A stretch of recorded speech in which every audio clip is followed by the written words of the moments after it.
치트키를 갖고 있어야 돼요. 제일 해야 될 거는 자기가 몇 월 며칠 무슨 모습으로 산다는 거를 최소 50번이라도 하루에 몇 번이라도 매일 적어보세요.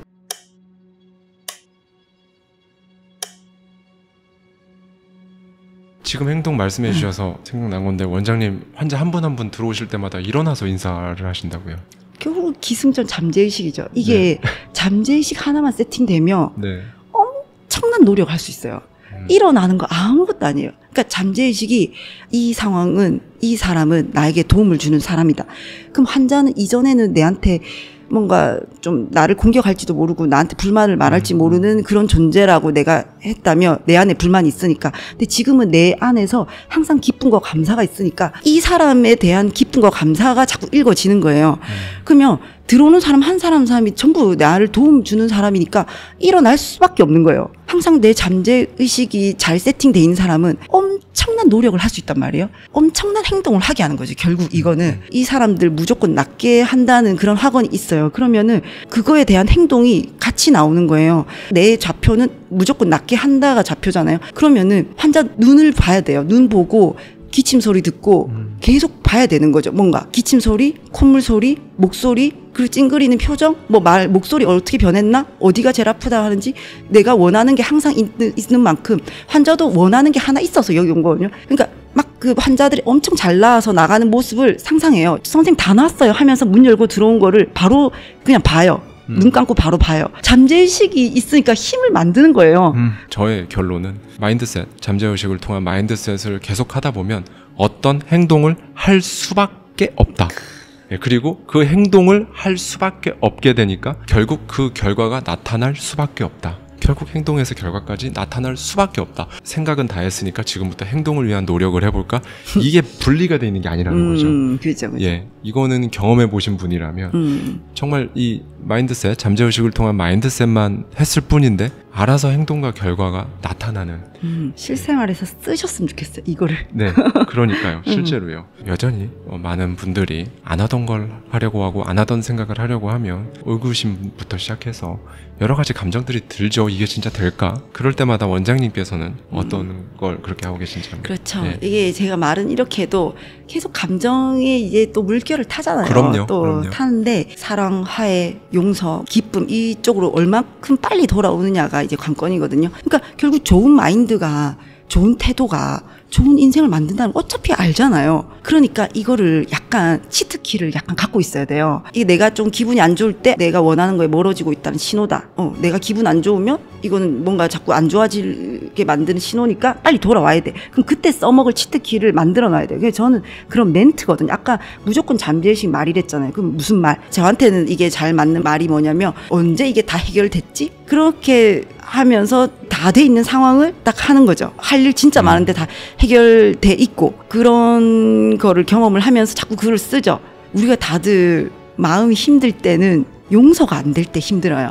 이 상황이나 이 사람이 내가 원하는 상황과 내가 원하는 사람이 된 그거를 떠올려야 돼요. 그건 네빌 고다드가 했던 말이 중에 하나였는데 그게 진짜 맞는 거죠. 이 상황이 마음에 안 들잖아요. 그러면은 보통 그 마음에 안 드는 상황 때문에 내 마음을 뺏겨서 기분이 안 좋단 말이에요. 이 상황이 이미 좋아진 상황을 내가 떠올리는 거죠. 그러니까 확언을 그렇게 해도 되고, 이게 저는 그냥 해결 방식 하나예요. 무조건 내 기분이 안 좋으면 내가 원하는 상황이 되고 원하는 모습의 그 사람이 된 거를 상상해요. 그러면은 방법이 그때 떠올라요. 엄청나게 좋은 방법으로. 우리는 누군가에게 화를 낼 수가 없어요. 사실 화는 내가 내는 거거든요. 결국 화낸 건 나오고 화난 것도 나오고, 그 화난 걸로 인해서 기분이 나쁜 것도 나오고 그렇잖아요.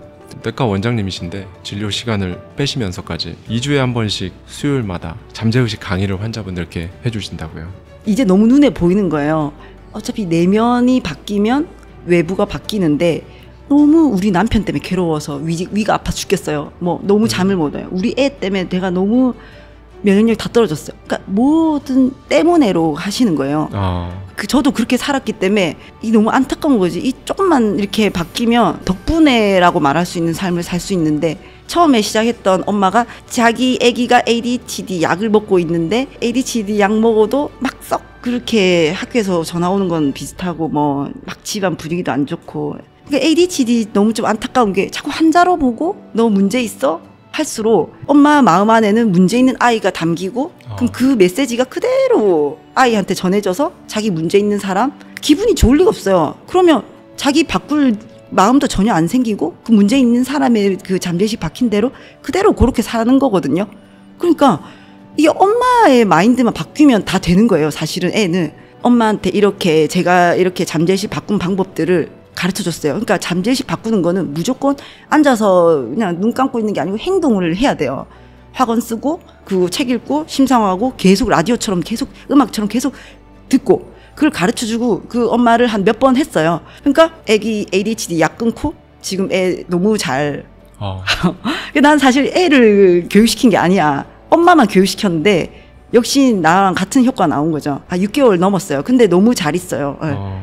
제가 꼭 드리고 싶은 말씀은 치료받는 게 나쁜 거 아니에요. 치료받는 거 하면 돼. 근데 마인드를 갖고 가야 돼요. 얘는 잘 될 아이라는 좌표를 먼저 갖고 해야 되는데 엄마 마인드 안에 치료를 받는 걸 다 떠나서 얘는 어쨌든 문제가 있고 고쳐야 될 아이다. 무조건 그 문제만 보이는 거예요. 자꾸 문제가 되는 아이인 거예요. 얘는 평생 자기 문제를 갖고 가는 거지. 항상 ADHD는 우울증이랑 거의 같이 와요. 그럼 ADHD 있어서 우울증 있다고 엄마들이 생각하시더라고. 자기 자신이 항상 좋은 사람이라고 생각할 때 좋은 행동을 할 수 있는 거예요.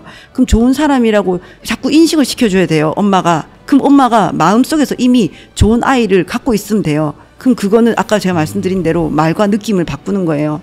내가 이런 거는 선천적으로 약해서 이런 거는 그냥 거의 나한테는 뭐 일상이고 원래 아프고 이런 말들 사실 엄청나게 많은 분들이 진짜 매일매일 하실 겁니다. 예, 저 역시도 그랬었고요. 지금도 종종 합니다. 저도. 위장 질환은 뇌랑 연결돼 있어요. 무조건 뇌신경이 아주 긴 뇌신경이 완전 연결해놨어요. 처음부터. 그 미주신경으로 연결돼 그렇죠. 있다고 하잖아요. 미주신경으로 네. 연결돼 있죠. 네. 그래가지고 그거를 건드리지 않을 수가 없어. 그렇게 말하시는 분들한테. 네. 그래서 저는 진짜 대대손손 원래 막 이렇게 말해요. 원래 아픈 집안에 저는 앞으로도 아플 것 같고 그러면 다 알겠는데 치료하러 왔으면 그 말을 절대 하지 마라. 하지 말고 우리 원하는 거 치료하는 거에만 초점을 맞추자. 그때 그냥 약 먹고 치우지 뭐 이렇게 해도 돼요.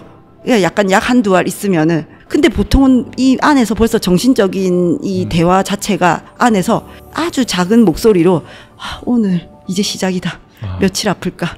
그래서 이게 아니에요. 그냥 약 먹고 치우지 뭐. 제가 이 자꾸 말 연습시켜요. 네. 그리고 요거는 한 끼 조금 죽 먹으면 좋아진다. 하루 이틀만 좋아진다. 이게 진짜 맞거든요. 네. 그리고 다음에 또 아프더라도 또 똑같이 하면 돼요.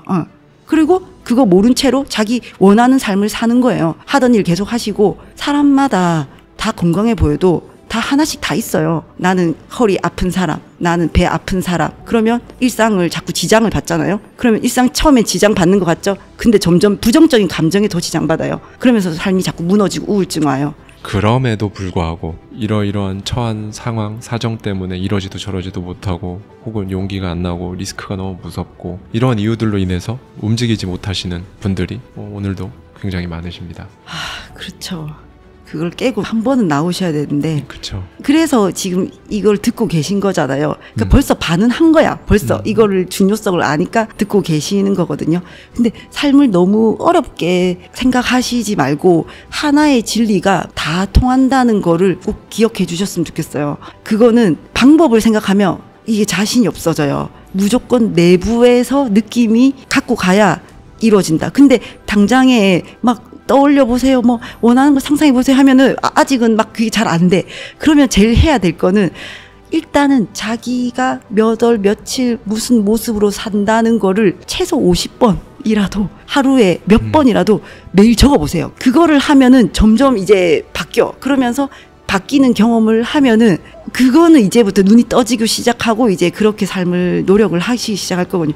일단 써야 돼요. 하루에 매일. 너무 좋은 말씀 많이 해주셨고요. 오늘은 특히나 또 의사 선생님으로서 그리고 아이를 키우는 엄마로서 또 이렇게 도움이 될 만한 말씀들까지 곁들여서 이렇게 많은 좋은 얘기를 해주셔서 진짜 저 역시도 오늘 많이 배울 수 있었던 계기였었던 것 같고 저와 이지원 원장님의 오늘 대화가 여러분의 오늘 하루에 조금이라도 정말 조금이라도 힘이 되시고 도움이 되셨기를 진심으로 바라봅니다. 오늘 다시 한 번 더 이렇게 먼 길 와주신 이지원 원장님 감사드립니다. 감사합니다. 예, 감사합니다. 감사합니다. 지금까지 하와이 대저택이었습니다.